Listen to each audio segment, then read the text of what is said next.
Alors, dans cette vidéo, on va aborder cet algorithme qu'on a déjà présenté de la recherche dichotomique, mais de manière un peu plus systématique. C'est-à-dire que l'on va un petit peu s'approcher de l'implémentation. Notre but, c'est d'écrire un programme qui effectue cet algorithme sur une liste de nombres. Et donc, pour ceci, eh bien, on va gentiment décortiquer ce processus qu'on a déjà expliqué de manière grossière.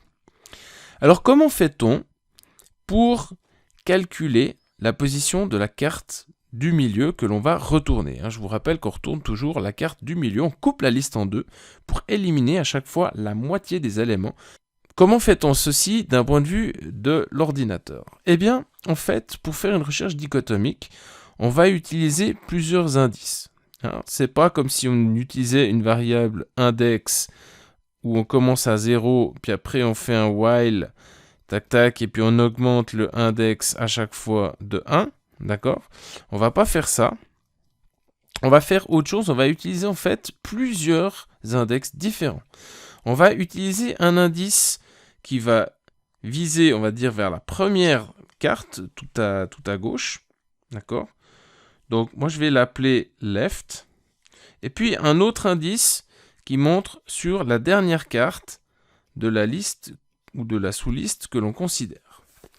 Donc on commence avec une variable au départ, left, qui est un nombre, et puis une variable right, qui est également un nombre, d'accord, entier, et c'est des positions.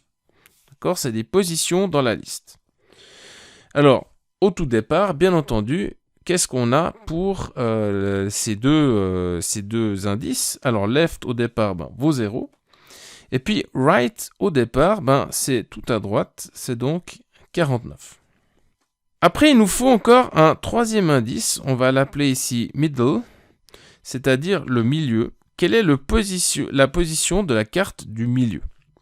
Alors, comme je l'ai dit avant déjà, pour calculer cette position du milieu, on va faire la moyenne arithmétique entre left et right. Donc, on fait left plus right, et puis on divise le tout par 2 avec la division entière.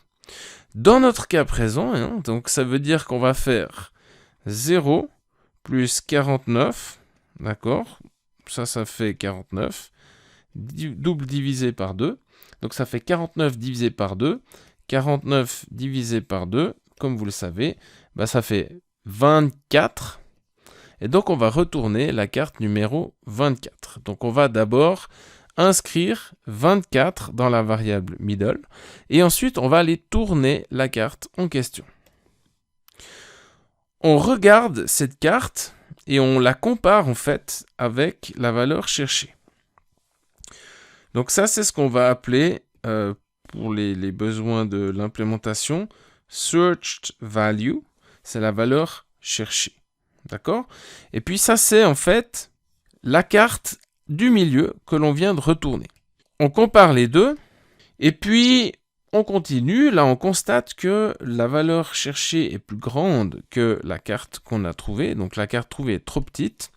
Ça veut dire qu'on peut éliminer tout ça et qu'on va simplement continuer à chercher dans la liste de droite. Alors, pour rechercher maintenant dans la partie de droite, dans la liste qui nous reste, ce qu'on peut faire, c'est en réalité changer la valeur de l'indice left, qui indique la carte la plus à gauche de la liste que l'on considère. Donc on n'a qu'à ici en fait mettre 25. C'est-à-dire qu'avant middle c'était 24, on fait simplement middle plus 1 et ça nous donne 25 que l'on met dans left.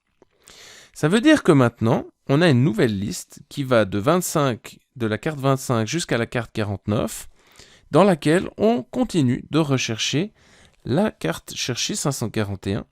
Alors on va de nouveau viser au milieu. Pour viser au milieu, on va prendre left 25 plus right 49. On fait la somme. Ça nous fait 74. On divise par 2. Et ça fait 37. Donc, on va noter dans middle que à présent, le milieu, c'est à la position 37. On tourne la carte 37. On constate que c'est trop petit, toujours, par rapport au 541. Ce qui veut dire qu'on peut shooter toutes ces cartes, parmi lesquelles on ne risque pas de trouver le 541. Donc on doit mettre à jour maintenant de nouveau left ou right. Ici, en l'occurrence, on va de nouveau mettre à jour left.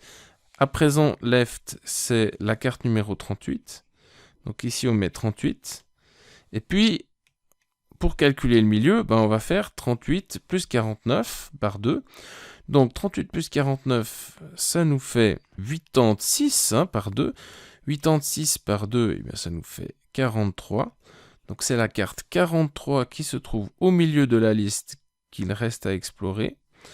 Et donc on va chercher à tourner la carte 43 qui est là.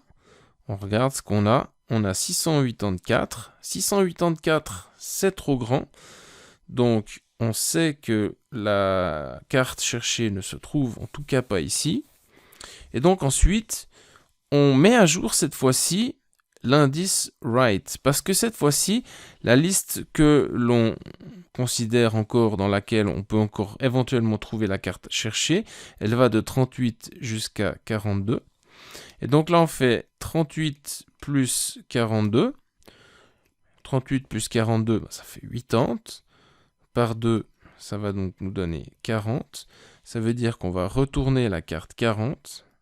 Peut-être que c'est la bonne. Et en l'occurrence, c'est la bonne. Et donc, on s'arrête. Et on a fait combien de comparaisons, combien de cartes a-t-on tourné? Uniquement 4, à l'aide d'une méthode systématique. On n'a pas été au petit bonheur la chance. 4 cartes uniquement ont suffi pour trouver le nombre cherché dans une liste de cartes de 50 cartes. Donc, il se peut qu'au cours de la recherche, quand on retourne la carte du milieu, ce soit la bonne. Admettons maintenant qu'au lieu de chercher le nombre 541, en fait, on cherche le nombre 521. On change un peu le problème. Alors, 541 est trop grande, donc on sait que la bonne carte ne se trouve pas ici, donc on continue. Donc ça veut dire que la partie droite, la liste, l'index droit, ça va être ici, on doit changer 42 en 39. Et donc là, on va faire 38 plus 39, divisé par 2. 38 plus 39, en fait, ça donne 38 quand on divise par 2, ici avec la division entière. D'accord, là ça donne 38, ça veut dire qu'on va tourner la carte 38. C'est pas la bonne.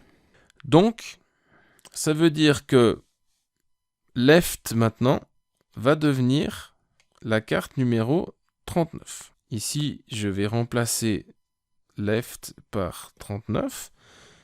Donc right montre ici, left montre aussi ici. Donc je fais 39 plus 39 divisé par 2, ça nous donne 39. Et donc maintenant, qu'est-ce qu'on fait? Donc ça c'est middle, j'ai oublié de mettre à jour avant, mais middle vaut 39.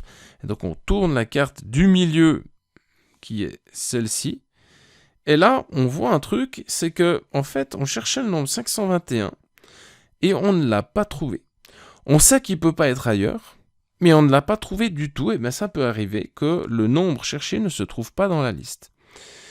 À ce moment-là, vous voyez ici une particularité, c'est que les deux indices, left et right, sont en fait égaux.